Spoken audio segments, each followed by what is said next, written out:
আসসালামু আলাইকুম। আজকে আমরা জানব ভ্যালেন্সি ইলেকট্রন, ভ্যালেন্সি আর রেডিকেল সম্পর্কে কেমিস্ট্রি থেকে।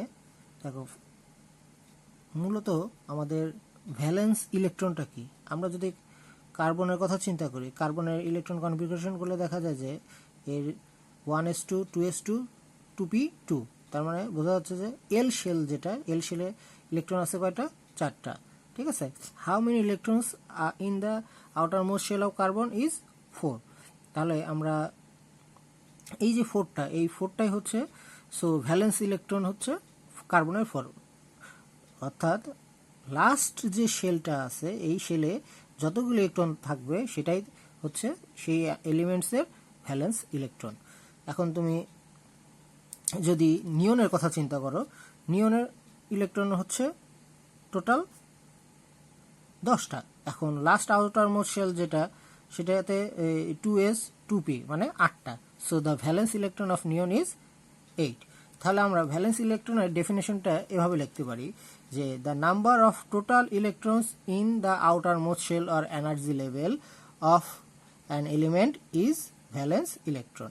আরও একটু বোঝার জন্য আমরা যদি জিঙ্কের কথা চিন্তা করি, দেখো জিঙ্কের ইলেকট্রন কনফিগারেশন করলে আমরা দেখা গেছে 1s2 2s2 2p6 3s2 3p6 3d10 4s2। দেখো কে এল এম এন মানে লাস্ট যে ইলেকট্রন শেলটার ইলেকট্রনের সংখ্যা আছে হচ্ছে 2টা। তার মানে আমরা বলবো যে এর ভ্যালেন্স ইলেকট্রন হচ্ছে 2।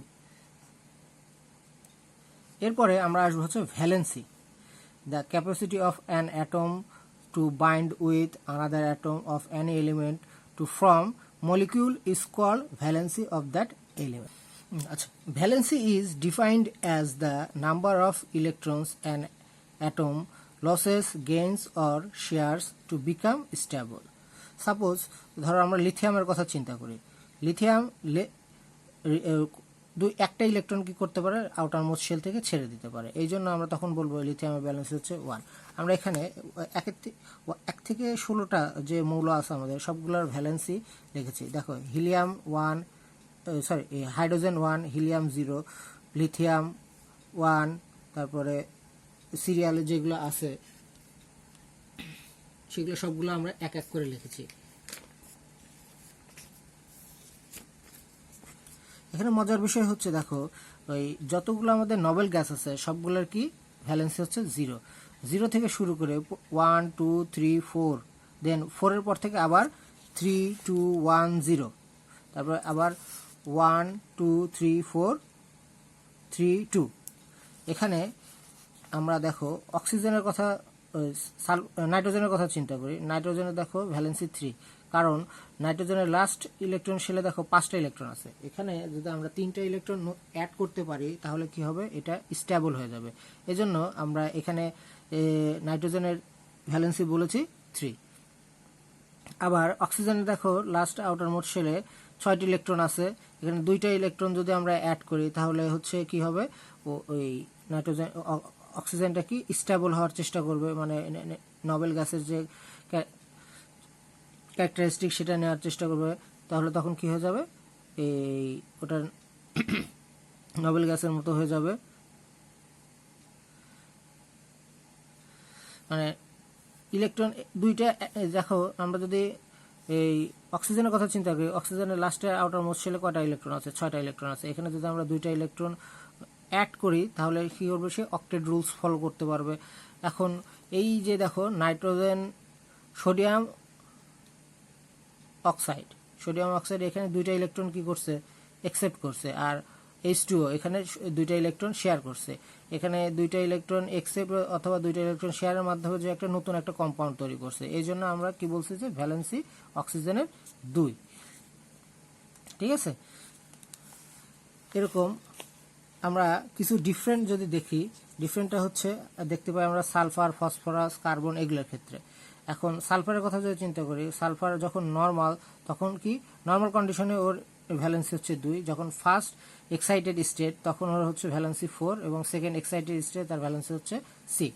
কারণ কি, আমরা সালফারকে যখন সামান্য একটু তাপ দিব তখন ওর যে পি অরবিটাল যেটা, সেটা ভেঙে যাবে। ভেঙে তোমার sp2x 3p(y1) আর 3p(z1) হয়। এই জন্য দেখো এখানে কয়টা ইলেকট্রন 1 2 3 4, এই যে 4টা হওয়ার কারণে আমরা ওর পরিবর্তনশীল যে ভ্যালেন্সি 4 এটা দেখতে পাচ্ছি। আবার আরও একটু বেশি হিট দিলে ওটা আরও ভেঙে যায়।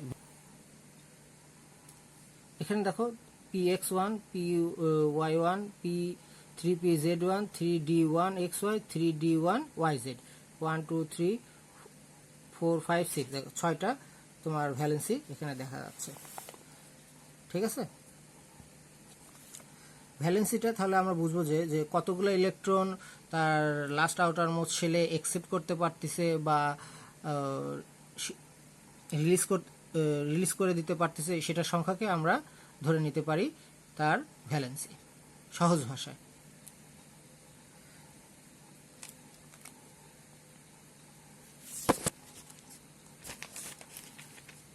এরপরে আমরা দেখবো রেডিকেল। রেডিকেলটা কি? রেডিকেল হচ্ছে when two or more atoms of different elements combine together to form a group of cluster that behaves like an ions of a single element with a positive charge or negative charge is called radical. The charge number of radical is its valency. এখন দেখো রেডিকেলটা গুলো মূলত কি, দেখো NH4+, এটাকে কি বলে আমরা অ্যামোনিয়াম বলি। তারপরে আছে হচ্ছে CH3-2, এটা হলো কার্বনেট। তারপরে আছে কি NH3-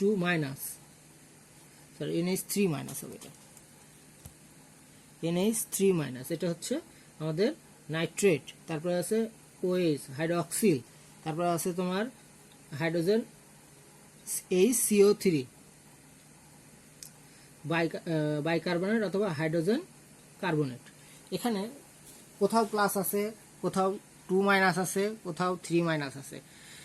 ঠিক আছে, এগুলো মূলত রেডিকেল। এই রেডিকেলগুলো দিয়ে আমরা অন্যান্য যৌগ গঠন করতে পারি। যেমন দেখো NH4 এর সাথে যদি আমরা Cl অ্যাড করে দিই, তাহলে তখন Cl- অ্যাড করে দিই, তখন কি হয়ে যায় NH4Cl, মানে আরও বড় বড় অনেকগুলো পরমাণু একসাথে, অনেকগুলো অ্যাটম একসাথে একটা নতুন মলিকিউল ক্রিয়েট করার জন্য আমরা এই রেডিকেলগুলো ইউজ করি। ঠিক আছে, এখন এই যে এখানে প্লাস এখানে মাইনাস, এটা তো আমরা ক্লোরিনের ক্ষেত্রে মাইনাস হওয়ার কারণ হচ্ছে ক্লোরিনটা একটা ইলেকট্রন একসেপ্ট করতে পারে, এই জন্য মাইনাস। কিন্তু এখানে দেখো দুইটা আছে NH4+, এখানে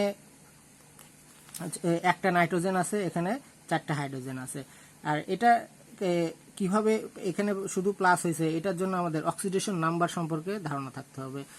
এখানে প্লাস হওয়ার কারণ হচ্ছে দেখো এই নাইট্রোজেনের অক্সিডেশন নাম্বার হচ্ছে -3, হাইড্রোজেনের অক্সিডেশন নাম্বার হচ্ছে +1। এখানে 4টা হাইড্রোজেন থাকার কারণে 4 দিয়ে মাল্টিপ্লাই করে দিচ্ছে, ক্যালকুলেশন করে দেখতে পাচ্ছি কি +1 আসছে। এই জন্য আমরা এখানে অ্যামোনিয়ার ক্ষেত্রে +1 চার্জটা লিখি। আবার কার্বনেটের ক্ষেত্রে দেখো এখানে লেখা আছে -2, কার্বনের অক্সিডেশন নাম্বার +4, কারণ কি কার্বন 4টা ইলেকট্রন একসেপ্ট করতে পারে, আবার 4টা ইলেকট্রন। তারপরে এই দেখো এখানে অক্সিজেনের হচ্ছে -2 হওয়ার কারণ কি অক্সিজেন 2টা ইলেকট্রন গ্রহণ করতে পারে, গ্রহণ করলে সে 8 পূরণ করে, এই জন্য। এখন এটাকে এখানে 3টা অক্সিজেন থাকার কারণে আমরা -2 দিয়ে মাল্টিপ্লাই করে দিছি, ক্যালকুলেশন করে দেখতে পাচ্ছি আমাদের ভ্যালু আসছে -2। এই জন্য দেখো এখানে পাওয়ার কত দেওয়া হয়েছে, -2 দেওয়া হয়েছে। এই রেডিকেলগুলার যে উপরের যে ভ্যালুসগুলো দেওয়া থাকে এটাই হচ্ছে তাদের চার্জ, মাইনাস দেওয়া থাকলে তার চার্জ মাইনাস, আর এই যে সংখ্যাটা দেওয়া আছে সেটাই তাদের ভ্যালেন্সি। এক্ষেত্রে মনে রাখতে হবে ভ্যালেন্সি কখনো পজিটিভ বা নেগেটিভ হয় না, এটা কোনো চিহ্ন দিয়ে প্রকাশ করতে হয় না, সবসময় সংখ্যা দ্বারা প্রকাশ করতে হয়। এখানে ফসফোনিয়ামের উপরে প্লাস আছে, তার মানে +1 চার্জ, কিন্তু ভ্যালেন্সি তার 1।